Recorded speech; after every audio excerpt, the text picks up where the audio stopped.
If the children and teens that you are working with are starting to amp up those behaviors and become a little bit more of a handful than they had been before, then you are in the right place, my friends. Today, we are going to talk about how to manage those end of the year behavior spikes. We're going to talk about why they happen and what we can do to help.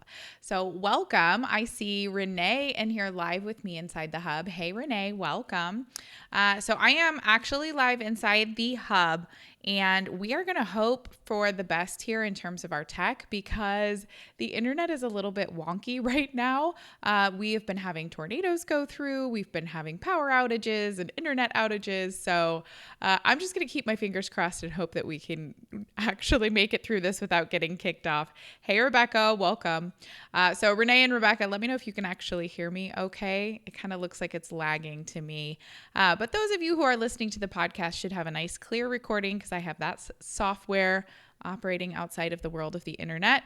But, you know, it's the Midwest and it's spring. So we are contending with a lot of stormy weather.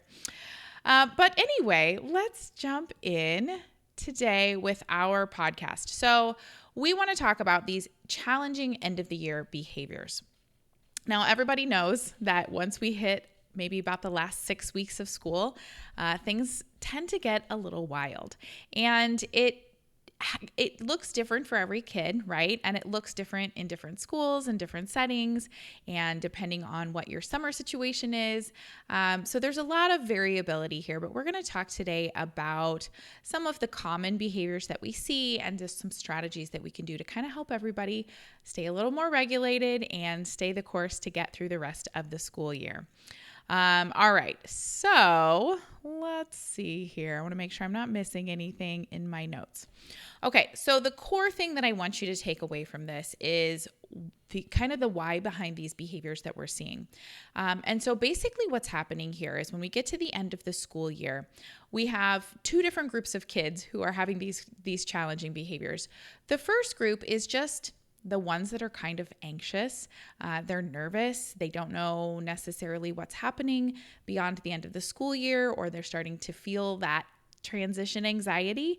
And it doesn't necessarily have to be kids with an anxiety disorder, but all children struggle with transitions, and particularly our neurodivergent friends, they're going to struggle even more with those transitions. So part of it is this group of kids who are just feeling on edge about the transition and about the change.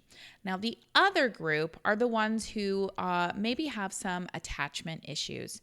And so when I say attachment, I mean kind of that ability to bond with other human beings and form secure attachments. And if we have a child who maybe has some abandonment issues, or they have had some struggles with attachments in the past, then what they are kind of doing here is breaking up with you. And that's a weird way to think about it. But if you think about the fact that they are scared that somebody's going to leave them, they are scared that they don't have that secure attachment. And so if they sense that they're going to be abandoned, and that's in air quotes because we know we're not abandoning them, but that's how it can feel if they are leaving us. They are going to push us away before we have a chance to hurt them and abandon them. Okay, so again, you and I know that that's not what we're doing, and that's not how we want it to be perceived. But if they are feeling insecure in their attachments, then that is how it feels to a lot of them. So we kind of have these two different groups of kids who are showing these behaviors, maybe for different reasons, but it all comes down to this transition period, this uncertainty of what happens next, and this concern of being abandoned, of being left alone, of being having these relationships that they've come to depend on going away. And so I think we see this even more with our kids who are facing a larger transition at the end of this school year, whether they're going to a new school, they're moving from elementary up to junior high or a middle school. So those kinds of transitions can actually be even harder, even though they're maybe a little older than some of the other kids. So you think that they should be able to kind of handle that, but it's a bigger transition and there's a lot of uncertainty coming with that. So if we consider that as the mindset, then we can come up with some strategies that are hopefully going to help us manage those behaviors and help them feel a little more secure themselves so that they are able to stay regulated. All right. So the counterintuitive strategy that we're going to use for this is we're actually going to do less. So that's great news for you as an overworked, busy speechy. You don't have time to do a whole bunch of extra stuff anyway. So the great news is you can actually do less. So what we're going to do is I like to call this just lowering the vibe. And I like to think of it as like frequency or vibrations, where I'm like, if we are vibrating at a very fast rate, then everything is very frantic and hectic and it feels a lot. So we just want to lower that vibration or lower that vibe and just kind of keep things nice and calm and chill. And we're going to focus on co-regulation. So we know, we hope that kids can learn to self-regulate and be able to regulate their own emotions. But when they are young or when they are in times of stress, they need co-regulation, which is being able to regulate with another human being. If you think about our babies always need co-regulation. They don't know how to calm themselves down. They rely on us for that. As our students, as our kids get bigger, they're able to do more self-regulation, but they still need that co-regulation as well. Heck, we as adults need co-regulation sometimes. We need to talk with our spouse when we're having a bad day. We need to be with a friend. We need to go out to coffee and enjoy a break with someone we love, right? We co-regulate as well. So we want to focus on helping our clients co-regulate if they are having these end of the year behaviors. But that doesn't mean just throwing out all the expectations. Oh, you don't have to do any work. Let's just sit here and co-regulate, right? We're still going to keep our expectations the same. We're going to keep our routines the same because that structure provides that predictability that they're craving, but we're going to do it while also helping to manage their regulatory systems and helping them co-regulate with us. All right. Hey, Stacy, welcome. Those of you who are live, Stacy and Renee, can you guys hear me okay? You can pop into the chat and say something if you can. I'm just curious if our tech is working here because the internet's been kind of on the brink. Yes. Okay, good. Awesome. Stacy, if you have any questions as we go along, you can pop those in as well. Okay, so we're going to talk about some strategies here that you can use to increase their ability to stay calm and regulated and get through those sessions, right? So the first one is to tell them what's coming. So this is key, is if they don't know what's coming, they're going to feel more out of control and they're going to feel less regulated.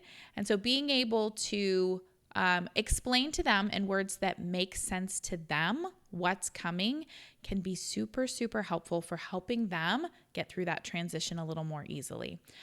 So we, as our speechy selves, we have a distinct advantage here because we know how to communicate with children at their level. And it's possible that classroom teachers and parents have not been explaining it in a way that makes sense to them, or maybe they don't have enough visual aids to help them understand what's coming. So figure out the level of each client and make an attempt to communicate with them at their level about what's happening. So for our older students or our students with better communication skills, we can be talking about, okay, next year you're going to middle school. I won't be at the middle school, but you will still get speech services. Your services will be provided by this speech therapist there. It will look like this. And so we can talk about the transition. We can talk about how many more days of school. We can find out whether those students are going to summer school. We can ask them about their summer plans, and we can help them start to put together a picture in their mind of what those timelines look like, right? How many more days of school? What happens after school? What will happen next year? And then we can also, like I said, create some visual aids to help them understand that process and understand how much longer and what's next. And so for really young children or children who are not communicating well, we can create a simple social story that includes a picture of them looking like they're doing all these different things. And AI is amazing for that right now. By the way, you can use AI to help you make those social stories. We have a social story option on our prompt generator. So we have a bot inside our platform where you can go in and just say, I need a word list, or I need a social scenario, or I need whatever. And one of them is social story. So you can have it write the text to a social story for you. And then you can just plug in pictures of the child, or have AI create pictures based on what that child actually looks like. So it looks like they're doing these things. So that's really fun.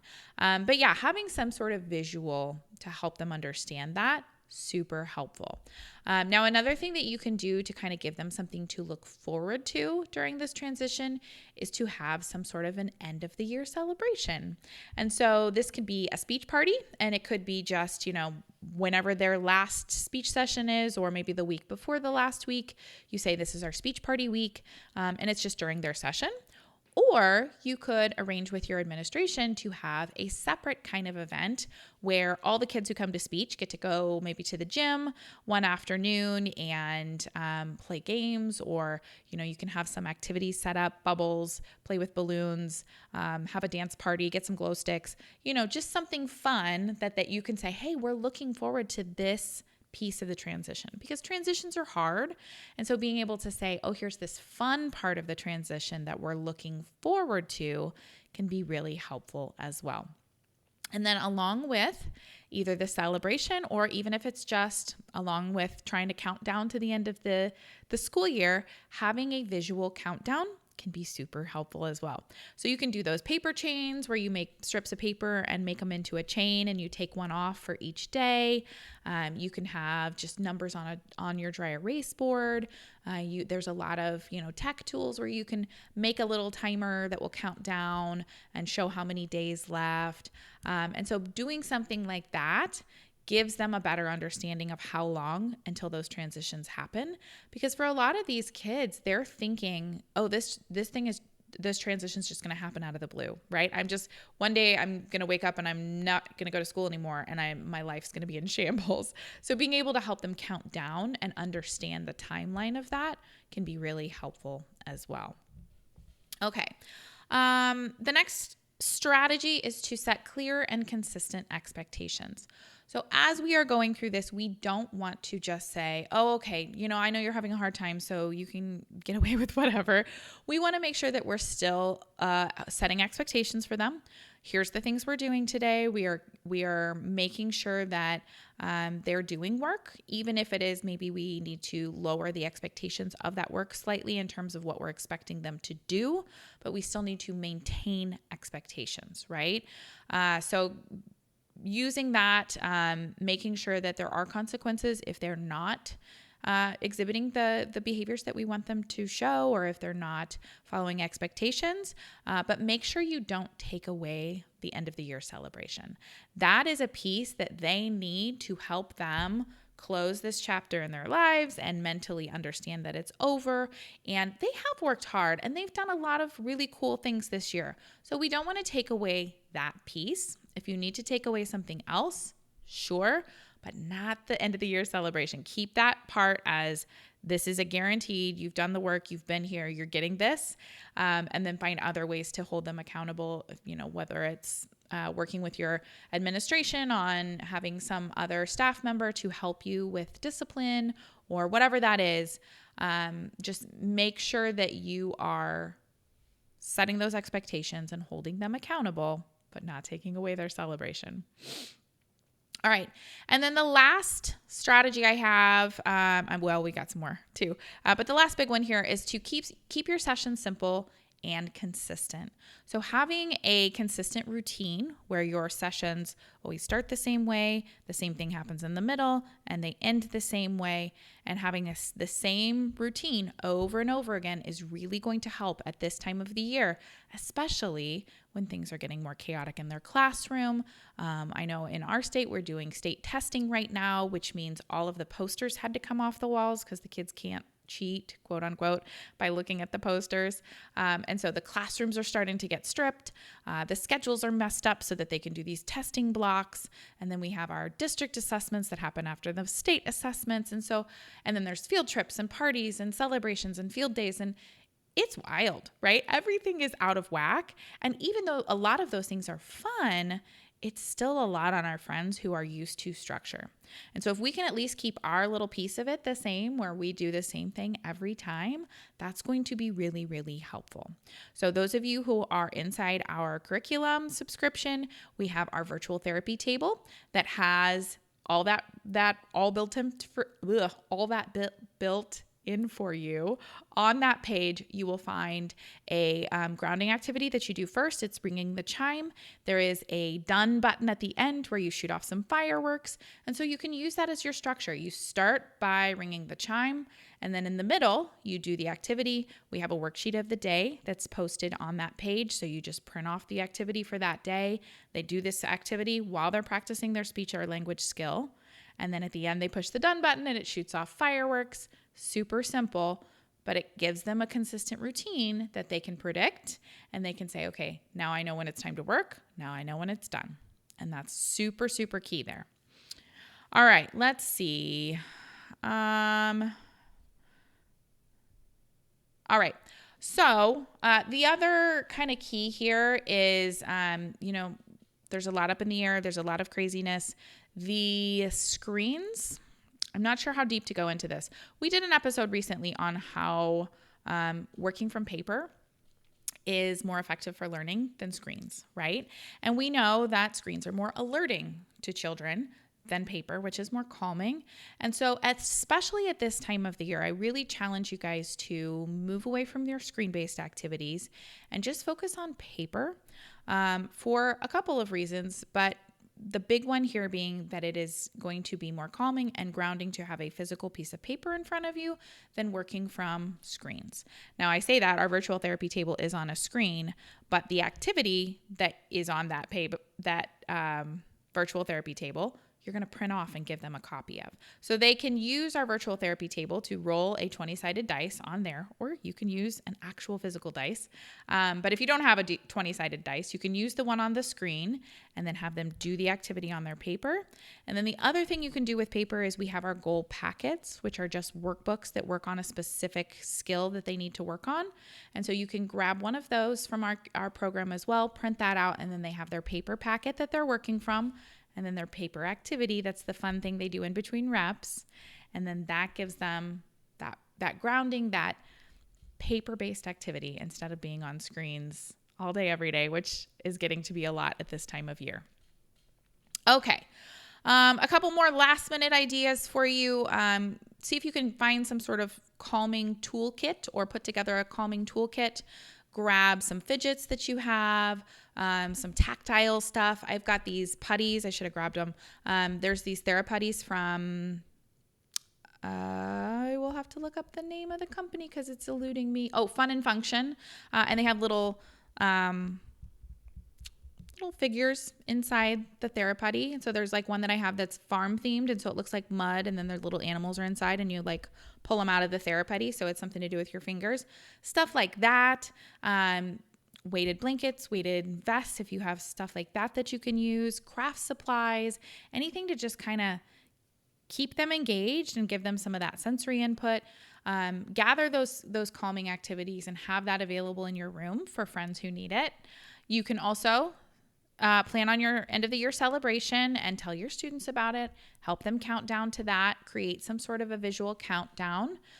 If you have the ability to dim your lighting in your room, that can help as well. Again, screens are alerting. The fluorescent lights in schools are alerting. So if we can bring the lighting down, maybe put on some chill background music, just create some zen in your space because that is what they need right now. And then join us for all of our fun activities we have going on inside the hub right now. We're doing a make and take this Friday. You need some colored construction paper and scissors. I'm not going to tell you what we're making, but it goes right along with this. And then we also have our Speechy Awards tomorrow night. So if you've been inside our hub, our curriculum, and you've been participating and engaging, you might have won a prize. So come on over to our live Speechy Awards tomorrow night at 6 p.m. inside the hub. And then next week's podcast episode, which we will record at noon Central Time On Monday, we're going to be talking about some summer plans and what we can do this summer to kind of get things ready for next school year, but in a very low-key and calm way that won't stress you out or overwhelm you. So yeah, come join us inside the Hub.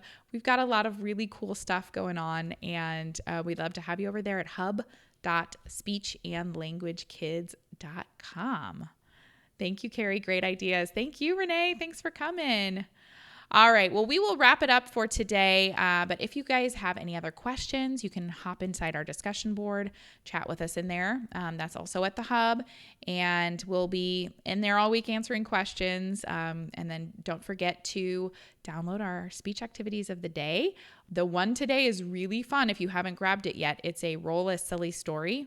And so it's actually 4 pages. And so you roll the beginning of the story, and then you roll a problem, and then you roll a solution, and then a conclusion, and it makes a silly story, and it's super fun. So definitely check that one out if you guys haven't got that yet. All right. Thank you all so much for being here. I will see you on our next episode of the Speech and Language Kids podcast. Bye for now.